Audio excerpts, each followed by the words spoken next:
आप सभी को नमस्कार बंधुओं। इससे जो पूर्व हमारा लेक्चर था उसमें हम लोग लिपि के बारे में चर्चा कर रहे थे और बीच में ही वह लेक्चर लाइट चली जाने की वजह से बीच में ही रुक गया था। तो ये उसी लेक्चर के आगे का पार्ट 2 है। तो पिछले लेक्चर में हम लोगों ने क्या चर्चा किया था, 1 मिनट में इसको बताते हुए उसी लेक्चर से आगे हम बात करेंगे जहां तक वहां समाप्त की थी। हम लोगों ने पिछले लेक्चर में यह समझा था कि भाषा और लिपि में क्या अंतर है, फिर भाषा और लिपि के मध्य में संपूरकता का संबंध है वह कैसा है, ये पिछले लेक्चर में समझ चुके। फिर मैंने बताया कि लिपि के विकास के 3 चरण होते हैं। एक तो चित्रलिपि, दूसरा भावलिपि, तीसरा ध्वनि लिपि। मैंने बताया कि जो ध्वनि लिपि के अंतर्गत अक्षरिक से देवनागरी की उत्पत्ति हुई और वर्णनात्मक जो है वो रोमन है। तो इस तरीके से हम लोगों ने इतना समझ लिया था कि लिपि के विकास के 3 चरण हैं। उसके बाद हम लोगों ने समझना स्टार्ट किया था भारत में लिपियों के इतिहास तथा विकास, यानी कि इतिहास क्या है। उसमें भी हम लोगों ने काफी बातें समझ ली थी, जैसे कि सिंधु लिपि जो पढ़ी नहीं गई है, जो 3000 से 4000 ईसा पूर्व की है, ऐसे ही जो कि चित्रात्मक है वो सबसे प्रथम लिपि के रूप में हम मानेंगे, क्योंकि मोहनजोदड़ो आदि से जो साक्ष्य प्राप्त हुए हैं वह सिंधु के इसी तरीके से साक्ष्य, तो हम इसको प्राचीन लिपि मान सकते हैं। ऐसे ही ब्राह्मी लिपि को ही धम्मलिपि कहा जाता है, ये भी कल मैंने बताया था। अशोक ने इसे धम्मलिपि कहा है। और बंभी लिपि इसे जैन ग्रंथ भगवती सूत्र और पन्नवड़ा सूक्त में कहा गया है। नमो बंभी लिभिये, ऐसा भगवती सूत्र में उल्लेख आया है। मैंने ये बताया था 350 ईसा पूर्व से 300 ईस्वी तक यह ब्राह्मी लिपि प्रचलित रही। और इसका सर्वप्रथम जो साक्ष्य प्राप्त होता है वो एरड़ का सिक्का होता है, जो कि मध्य प्रदेश के सागर जिले में अवस्थित है। तो ये हमने बताया था। इसके बाद हम लोगों ने बताया कि खरोष्टी लिपि के बारे में, कि खरोष्टी लिपि है जी अरामेक से उत्पन्न हुई है, और ये निर्विवाद रूप से अब मान लिया गया है कि अरामेक से ही खरोष्टी की उत्पत्ति हुई है। ब्यूलर ने इसका समय काल जो 350 ईसा पूर्व से 200 ईसा ईसवी तक माना है, यानी कि लगभग 550 वर्ष। इसके बारे में मैंने ये भी ध्यान रखना कि जो ये खरोष्टी लिपि है इसके भी सुप्राचीन साक्ष्य हैं, जैसे कि ब्राह्मी लिपि का प्राचीन साक्ष्य एरड़ का सिक्का मिलता है। ऐसे इसके जो साक्ष्य हैं वो शाहबाजगढ़ी और मानसेहरा 2 अभिलेख है अशोक की। तो अशोक के 2 अभिलेख हैं जो सब इसमें हैं, किसमें, खरोष्टी लिपि में है। वही इसके उदाहरण माने जाते हैं खरोष्टी लिपि के सबसे पहले। जैसे इसलिए इसका ट्रिक बना करके लिखा है असामान खरोष्टी। असामान यानी कि आ से अशोक, सा से शाहबाजगढ़ी, मान से मानसेहरा, खरोष्टी यानी खरोष्टी लिपि में है। तो असामान खरोष्टी अशोक के शाहबाजगढ़ी और मानसेहरा अभिलेख खरोष्टी लिपि में है। इसी का शॉर्ट बना दिया है असामान खरोष्टी। असामान खरोष्टी याद रखने के लिए, क्योंकि पूछा गया है कई बार कि खरोष्टी लिपि से कौन से अशोक के 2 अभिलेख हुए हैं, या निम्नलिखित में से कौन सा अभिलेख खरोष्टी लिपि में अशोक का प्राप्त होता है। तो वह है शाहबाजगढ़ी और मानसेहरा। या फिर ऐसा पूछेगा कि शाहबाजगढ़ी अभिलेख में कौन सी लिपि प्रयोग की गई है, खरोष्टी, ब्राह्मी, सिंधु या नागरी, तो आपको कहना पड़ेगा खरोष्टी। ऐसे ही मानसेहरा को लेकर के पूछा जा सकता है। दोनों पंजाब में यानी कि पश्चिमी क्षेत्र में अवस्थित है। जो ये पश्चिमोत्तर क्षेत्र है जहां आज पाकिस्तान है, पंजाब यानी कि 5 नदियां जहां हैं वहां पर, तो पंजाब यानी कि सिंधु के आसपास वहां से मान सकते हैं आप। इतना हम लोगों ने कर लिया था कल के लेक्चर में। अब आगे ये समझाना था कि ब्राह्मी लिपि जो है, ब्राह्मी लिपि ही भारत की जो गुप्त लिपि है, कुटिल लिपि है, नागरी लिपि है, शारदा लिपि है, मलयालम है, तेलुगु है, किल्लत लिपि है, इन सब की उत्पत्ति की जननी रही है, उत्पादयित्री रही है। तो इसका जो वंश वृक्ष है, इससे जो अन्य लिपियां बाद में उत्पन्न हुई हैं, जो इसका विकास रहा है, जो इसका इतिहास रहा है, वही हम लोगों को यहाँ पढ़ना है। इससे क्वेश्चंस बनेंगे कैसे, वो भी कराते जाऊंगा। ब्राह्मी लिपि की 2 मूल शाखाएं रहीं। इसको हम इस साइट मिटा भी देते हैं थोड़ा सा, तो और अच्छे से आप समझ जाएंगे। अब ये चित्रलिपि और ये वाला हम यहाँ का पोर्शन मिटा देते हैं, जिससे कि मैं और अच्छे से आपको यहाँ समझा पाऊँ। कुछ चीज लिखना हो तो उसको भी मैं यहाँ लिख पाऊंगा। ध्यान रखिए। अब देखते हैं यहाँ जो ये भारत का नक्शा है, दिख रहा है, ये भारत का जो ये नक्शा है, इसमें भारत के नक्शे में हम ऐसा यदि ये बना दें, थोड़ा सा बड़ा बन गया भारत का नक्शा, छोटा सा बनाऊं कि इतने में ही आ जाइए।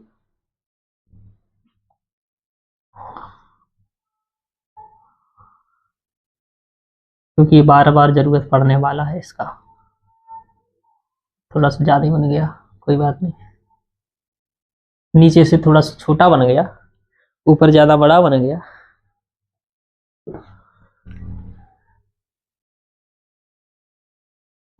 चलिए अब देख लेते हैं। इस साइड जो ये क्षेत्र है, यही क्षेत्र आपका मूलतः पंजाब क्षेत्र है। इसी को पंजाब क्षेत्र कहा जाता है। और यहीं पर एक खरोष्टी लिपि रही। यहीं पर शाहबाज गढ़ी और मानसी हराविलिक जो मैंने बताए वो यहीं रहे। तो मैंने बताया कि जो ब्राह्मी लिपि की उत्पत्ति है, इस ब्राह्मी से कौन सी लिपियां आई हैं, तो इसके उत्तर और दक्षिण भारत में, यानी कि इसके दो हिस्से कर दें तो ये दक्षिण वाला पोर्शन कहलाएगा, ठीक है, और ये उत्तर वाला कहलाएगा।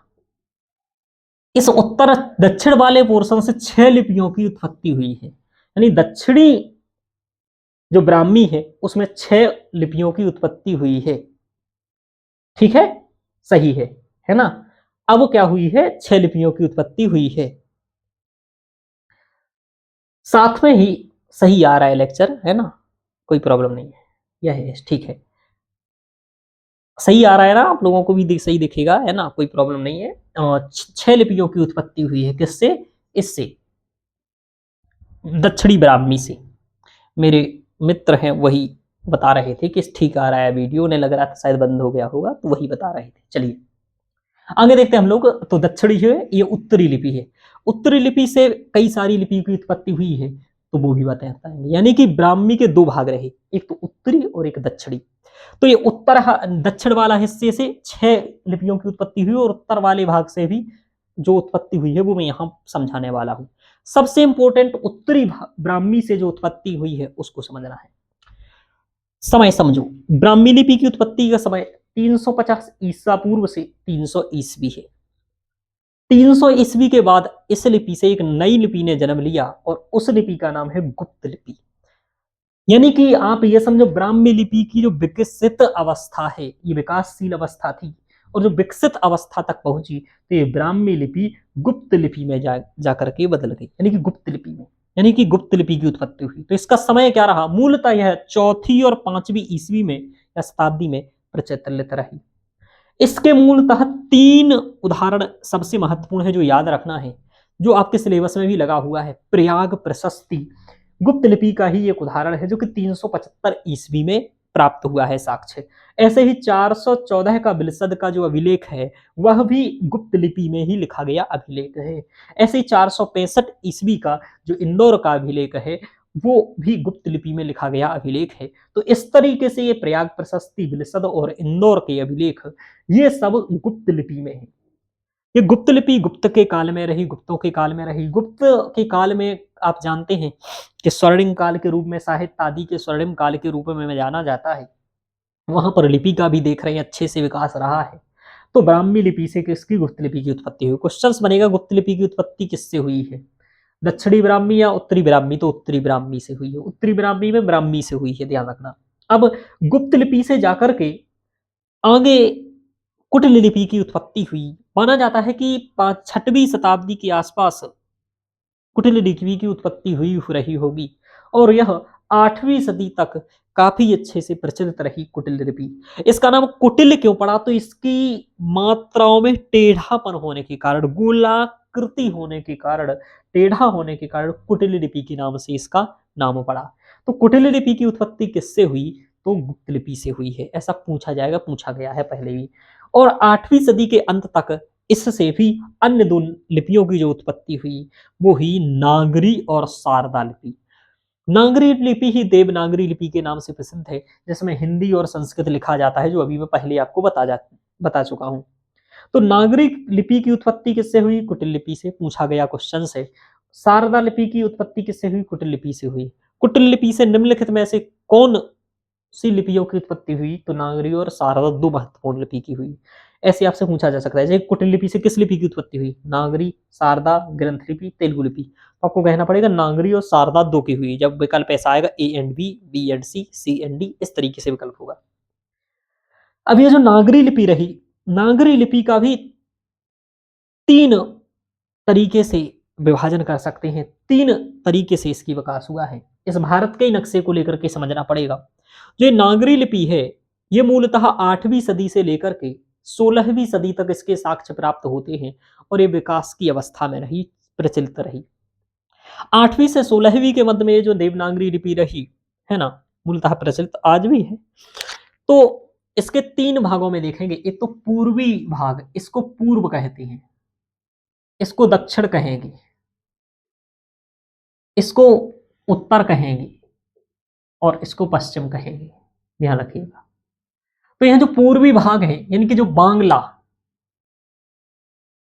तो ये पूर्वी बांग्ला लिपि की उत्पत्ति हुई और ये 10वीं सदी में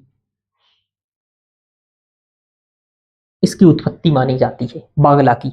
इसी बांग्ला से आगे जाकर के नेपाली, मैथिली और उड़िया की उत्पत्ति हुई। किस किस की हुई? इसी से नेपाली, है ना, उड़िया, साथ में मैथिली। तो मैथिली लिपि की उत्पत्ति, नेपाली लिपि की उत्पत्ति या उड़िया लिपि की उत्पत्ति किससे हुई है? तो पूर्वी बांग्ला लिपि से उत्पन्न हुई है। और पूर्वी बांग्ला लिपि किससे हुई है? तो नागरी लिपि से हुई है। इस नागरी लिपि से एक और उत्पन्न हुई है, क्या? दक्षिण में, यहां दक्षिण में उसको कहा जाता है नंदी नागरी। क्या कहा जाता है? नंदी नागरी। तो दक्षिण में भी हुई, उसे कहा जाता है नंदी नागरी। ये लिखा है, यहाँ लिखा है पूर्वी में बांग्ला लिपि, है ना, 10वीं ईस्वी में हुई है। नेपाली, मैथिली और उड़िया लिपि इससे उत्पन्न हुई है। दक्षिण में नंदी नागरी लिपि उत्पन्न हुई है। और पश्चिम में, पश्चिम का क्षेत्र क्या कहलाएगा? ये वाला क्षेत्र। पश्चिम के क्षेत्र में राजस्थानी, अब यहीं पर ये राजस्थान है तो राजस्थानी मैप से याद कर लीजिए। यहीं पर गुजराती, ये है गुजरात है, गुजरात का क्षेत्र है तो गुजराती। और ये यही महाराष्ट्र का क्षेत्र है तो महाराष्ट्री। यानी कि राजस्थानी, गुजराती और महाराष्ट्री ये पश्चिमी नागरी लिपि से उत्पन्न हुई है। तो पश्चिमी नागरी लिपि से कौन कौन सी उत्पन्न हुई है? राजस्थानी, गुजराती, महाराष्ट्री। ऐसे दक्षिणी से नंदी नागरी और इसी पूर्वी से पूर्वी नागरी लिपि से बांग्ला लिपि की उत्पत्ति हुई है। बांग्ला लिपि से नेपाली, मैथिली और उड़िया लिपि की उत्पत्ति मानी जाती है। इस तरीके से हम लोगों ने ब्राह्मी लिपि के जो उत्तर भारत की लिपियां उत्पन्न हुई हैं उनके बारे में समझा। कैसे क्वेश्चंस बनेंगे एक बार फिर से देख लीजिए। नागरी ऐसा बनेगा कि ना जो बांग्ला लिपि है वो किससे उत्पन्न हुई है? तो आपको कहना पड़ेगा नागरी लिपि से।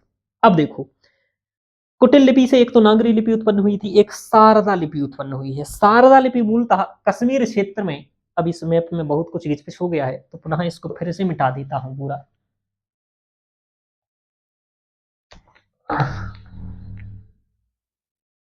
चलिए और यहां और समझ लेते हैं, फिर से भारत का नक्शा हम लोग बना लेते हैं थोड़ा सा।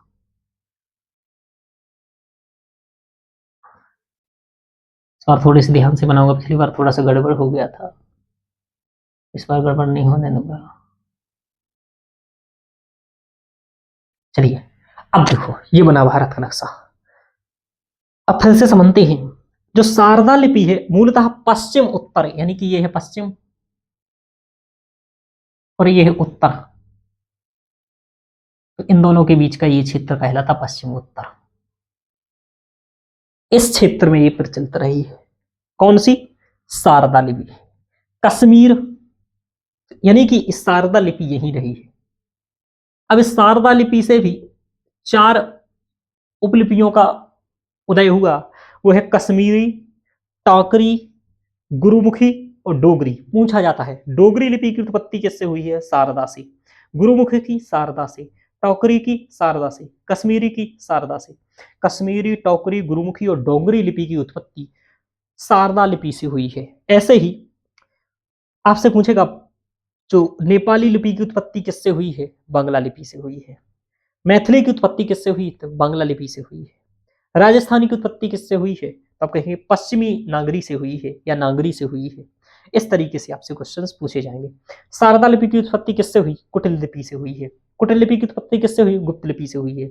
इस तरीके से आपने देखा, यहाँ देखो आप 16वीं सदी ईस्वी और यहाँ 350 ईसा पूर्व, 350 ईसा पूर्व में ब्राह्मी लिपि जाकर के आगे 8वीं 16वीं शताब्दी में नागरी लिपि में पहुंची और उससे आगे जाकर के नांदी लिपि, यानी कि आज तक जो लिपि विकास हो रहा है उसकी जड़ें 350 ईसा पूर्व वाली ब्राह्मी लिपि की जड़ें हैं। समझो इस बात को, इसलिए ब्राह्मी लिपि इतनी महत्वपूर्ण है और यूजीसी असिस्टेंट प्रोफेसर आरपीएससी सब जगह पर इसके बारे में लगाया गया है। आपको इंपोर्टेंस इतिहास इसलिए पढ़ना चाहिए जब उसकी इंपोर्टेंस समझ में आए। चलिए आगे देखते हैं, पढ़ लेते हैं, फिर और थोड़ी सी चर्चा करते हुए आगे हम लोग और भी चीजें पढ़ेंगे। तो दक्षिणी लिपि देखो, अब देश का जो दक्षिणी वाला भाग है, अभी तो मैंने उत्तरी भाग में से जो उत्पन्न हुई थी इसकी यहां से वो बताया, दक्षिणी में मैंने बताया था दक्षिण से 6 लिपियां उत्पन्न हुई हैं। अब इनमें से कुछ महत्वपूर्ण बातें हैं इन 6 लिपियों की, वो याद रखना है। सबसे पहले तो इनके नाम याद रखना है। पश्चिमी लिपि दक्षिणी ब्राह्मी से उत्पन्न हुई है। मध्य प्रदेशी लिपि दक्षिणी ब्राह्मी से उत्पन्न हुई है। तेलुगु कन्नड़ लिपि दक्षिणी ब्राह्मी लिपि से उत्पन्न हुई है। ग्रंथ लिपि दक्षिणी ब्राह्मी लिपि से उत्पन्न हुई है। कलिंग लिपि दक्षिणी ब्राह्मी लिपि से उत्पन्न हुई है। तमिल लिपि दक्षिणी ब्राह्मी लिपि से उत्पन्न हुई है। पश्चिमी, मध्य प्रदेशी, तेलुगु कन्नड़, ग्रंथ लिपि, कलिंग लिपि, तमिल लिपि, यह लिपियां किससे उत्पन्न हुई हैं? दक्षिणी ब्राह्मी से। अब देखो, अब इसकी भी थोड़ी थोड़ी विशेषताओं को समझना है, कब कौन सी रही वह भी समझना है, क्योंकि पेपर में पूछा जाता है। जो पश्चिमी लिपि रही, पश्चिमी लिपि रही, यहां रहेगा पश्चिम।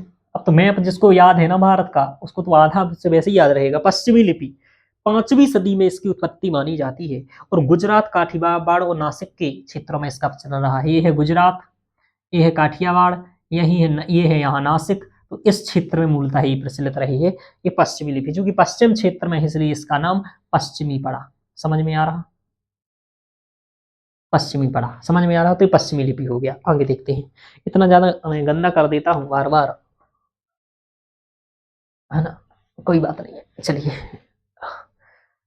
फिर आया मध्य प्रदेशी लिपि। मध्य प्रदेश लिपि मूलतः मध्य प्रदेश के क्षेत्र में, बुंदेलखंड के क्षेत्र में, पहले मध्य प्रदेश, इस समग्र को ही मध्य प्रदेश कहा जाता था। पेन चलाता हूं तो आपको दिख जाएगा, वैसे दूसरा पेन भी चला सकता हूँ, एक ही लगाऊं तो बैक पर। ये है, ये मध्य प्रदेशी लिपि के रूप में है। ये बुंदेलखंड के क्षेत्र में, यहाँ बुंदेलखंड का क्षेत्र है, बुंदेलखंड के क्षेत्र में, और मध्य प्रदेश इतना ही नहीं था, ये हैदराबाद का क्षेत्र है, तो हैदराबाद के क्षेत्र में प्रचलित रही।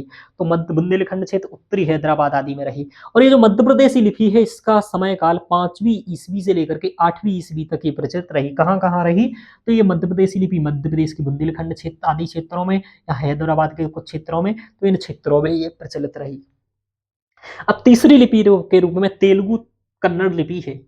यह महाराष्ट्र और आंध्र प्रदेश के क्षेत्रों में प्रसिद्ध रही। तो तेलुगु कन्नड़ लिपि, तो महाराष्ट्र और आंध्र प्रदेश के क्षेत्र कहने का मतलब आप समझ, ये है महाराष्ट्र का क्षेत्र और ये है आंध्र प्रदेश का क्षेत्र, यानी कि यहां से यहां तक ये प्रचलित रही। कौन सी? ये तेलुगु कन्नड़ लिपि। और इसे का समय 5वीं ईस्वी से लेकर के 14वीं ईस्वी के करीब का रहा। 5वीं ईस्वी से लेकर के 14वीं ईस्वी का रहा है। ये लिखा भी हुआ है यहाँ, यहाँ भी कुछ कुछ बातें लिख दे रहा हूँ समझाने के उद्देश्य से। आगे हम लोग यहाँ देखेंगे कि आगे रहे ग्रंथ लिपि, चौथे नंबर पर। ग्रंथ लिपि, इस ग्रंथों में इसका प्रयोग होने के कारण ग्रंथ लिपि इसका नाम पड़ा। और आज की जो मलयालम और तेलुगु लिपियां हैं वो इसी ग्रंथ लिपि का उदाहरण है। पूछा गया है पहले कि मलयालम और तेलुगु लिपि की उत्पत्ति किस लिपि से हुई है, तो दक्षिणी ब्राह्मी की जो ग्रंथ लिपि है उससे हुई है। तो ग्रंथ लिपि की उत्पत्ति कब इसका समय रहा? तो 7वीं ईस्वी से 15वीं ईस्वी के मध्य में ग्रंथ लिपि का विकास रहा, उद्भव रहा, यानी कि 7वीं में इसका उद्भव हो गया होगा। तो इस तरीके से 15वीं सदी तक प्रचलित रही। अब क्या है कि इसके बाद ग्रंथ लिपि, तो आपसे पूछा जाएगा मलयालम और तेलुगु किस लिपि से उत्पन्न हुई है, तो आपको ध्यान रखना है ग्रंथ लिपि से उत्पन्न हुई। ऐसे ही अब आया कलिंग लिपि। कलिंग लिपि 7वीं सदी से 11वीं सदी के समय प्रसिद्ध रही। और तमिल लिपि आपको यदि समझाऊं तो तमिल लिपि समझ रहे हैं, मलयालम और तेलुगु तो समझ ही रहे थे आप। यहाँ ये है मलयालम और तेलुगु का क्षेत्र, ये है मलयालम और तेलुगु का क्षेत्र, यानी कि इसी क्षेत्र में ग्रंथ लिपि रही। समझो, यहाँ ग्रंथ लिपि रही, यहाँ पर जो ये क्षेत्र है पश्चिमी लिपि रही। इस तरीके से पूरे भारत, ये मध्य प्रदेशी लिपि रही। इस क्षेत्र में मैंने आपको बता दिया तेलुगु कन्नड़ लिपि, तेलुगु और कन्नड़ लिपि रही। यहाँ तेलुगु कन्नड़, यहाँ आपकी ये ग्रंथ लिपि रही। कलिंग लिपि, इसके प्राचीन लेख मध्य प्रदेशी लिपि से मिलते हैं और बाद के लेख नागरी और तेलुगु लिपि से मिलते हैं कलिंग लिपि के। कलिंग मूलतः ये क्षेत्र है, उड़ीसा का क्षेत्र को कलिंग क्षेत्र कहा जाता है। तो इसके जो प्राचीन मध्य क्षेत्र जो लेख मिले हैं मध्य प्रदेशी लिपि से मिलते जुलते रहे हैं, और बाद के जो लेख प्राप्त हुए हैं तो वो नागरी और तेलुगु से मिलते रहे हैं। इस तरीके से कलिंग लिपि है, ज्यादा इंपॉर्टेंट नहीं है, सामान्य याद रखिएगा। तमिल लिपि, तमिल लिपि 7वीं सदी से अब तक चलती आ रही है। तमिल लिपि यही तमिलनाडु के क्षेत्र में प्रसिद्ध है, ध्यान रखिएगा। ये कि यहाँ इस साइड तमिलनाडु के क्षेत्र में ही प्रसिद्ध है, इस साइड केरल है आपका, ये तमिलनाडु है, ध्यान रखिएगा, यहाँ कर्नाटक है। तो तमिलनाडु के क्षेत्र में प्रसिद्ध रही है। और एक शब्द याद रखना है, वट्टलुत्तु। वट्टलुत्तु शब्द तमिल का ही घसीटा हुआ रूप है। तो वट्टलुत्तु किससे संबंधित है? तो तमिल लिपि से संबंधित है। क्वेश्चन ऐसे बनेगा, निम्नलिखित में से कौन सी लिपियां दक्षिणी ब्राह्मी से उत्पन्न हुई हैं? आपको पूछेगा, एक दो लिपियां यहाँ की दे देगा कि कुटिल लिपि उसमें मिला देगा विकल्प में, तो आपको ध्यान रखना कुटिल लिपि दक्षिणी ब्राह्मी से उत्पन्न नहीं हुई है, कुटिल लिपि गुप्त लिपि से उत्पन्न हुई है, ये ध्यान रखिएगा। अब यहाँ आपको और भी कैसे बनेगा कि भाई ग्रंथ लिपि मलयालम और तेलुगु किस लिपि से उत्पन्न हुई है? तो ग्रंथ लिपि से उत्पन्न हुई है। आपसे पूछेगा निम्नलिखित में से कौन से दक्षिणी लिपि की दक्षिणी ब्राह्मी की लिपियां हैं? तो ये आपको याद रखना है। बट्टलुत्तु शब्द किस लिपि से संबंधित है? तो तमिल लिपि से संबंधित है। इस तरीके से पूछा जाएगा टोकरी भाषा, टोकरी लिपि किससे उत्पन्न हुई है? नागरी, शारदा, ग्रंथ या मध्य प्रदेशी? तो आपको कहना पड़ेगा शारदा से। आपसे पूछेगा गुजराती, जो भाषा गुजराती लिपि है वो किससे उत्पन्न हुई है? तो गुजराती लिपि आपकी पश्चिमी नागरी से उत्पन्न हुई है, ध्यान रखना। वहां विकल्प 4-5 बना देगा, इन्हीं में से कोई उठा करके दे देगा, तो ये ध्यान रखना है। अभी तक हम लोगों ने ये इतिहास के बारे में समझ लिया कि किस तरीके से भारत में ब्राह्मी लिपि का इतिहास रहा है और उसके ये कैसे वंश वृक्ष का विकास हुआ है, इसको हम लोगों ने बहुत अच्छे से समझा। क्वेश्चंस कैसे बनेंगे ये भी समझा। पूछेगा प्रयाग प्रशस्ति किस लिपि में है? गुप्त लिपि में। तो आपको ध्यान रखना है कि ब्राह्मी लिपि 350 ईसा पूर्व से 300 ईस्वी में आई, उससे गुप्त लिपि 4वीं 5वीं ईस्वी में प्रचलित रही। फिर कुटिल लिपि 6वीं ईस्वी से आरंभ हुई और 8वीं ईस्वी के अंत तक प्रचलित रही। फिर कुटिल लिपि से नागरी और शारदा लिपि की उत्पत्ति हुई। नागरी लिपि से 3 भागों में इसका हमने अध्ययन समझा और शारदा लिपि से कश्मीरी, टोकरी, गुरुमुखी और डोगरी उत्पन्न हुई। इस तरीके से समझ लिया। ऐसे ही हमने लक्षण लिपि से 6 लिपियां उत्पन्न हुई, उनको समझ लिया। इतना समझने के बाद एक बात स्पष्ट है, वो यह है कि ब्राह्मी लिपि ही भारत की समग्र लिपियों का जननी स्वरूप या उत्पादयित्री स्वरूप है। जैसे भारतीय भाषाओं में को संस्कृत से उत्पादित्री मान सकते हैं, उसी प्रकार ब्राह्मी भी लिखने में लिपियों में प्रथम लिपि और प्रसिद्ध लिपि के रूप में रही है। इसी की प्रसिद्धता के कारण इसको पाश्चात्य विद्वानों ने विमर्श किया और यह सिद्ध करने का प्रयास किया कि यह पाश्चात्य जगत की लिपियों से उत्पन्न हुई है ब्राह्मी लिपि। लेकिन भारतीय विद्वानों का अभिमत है कि यह लिपि भारत से ही उत्पन्न हुई है और इसकी वैशिष्टताएं भी भारत से संबंधित है। इस पर बहुत बड़ा विमर्श रहा है और बहुत विमर्श इसलिए ही रहा क्योंकि यदि पाश्चात्य विद्वान यह करने में सक्षम हो जाते कि ब्राह्मी लिपि उनकी लिपि से उत्पन्न हुई है, तो ये मानो कि भारत की समग्र लिपि का जो समृद्धि है वह उनकी लिपि से ही कहलाती। यानी कि यह जो सांस्कृतिक विरासत है लिपि के स्वरूप में, वह विरासत अंग्रेजों की कहला जाती, ब्रिटिशर्स की कहला, या फिर जिसकी भी कहला जाती, पाश्चात्य कहेंगे क्योंकि उसमें केवल ब्रिटिशर्स नहीं है, पाश्चात्य बहुत सारे हैं। तो इस तरीके से है।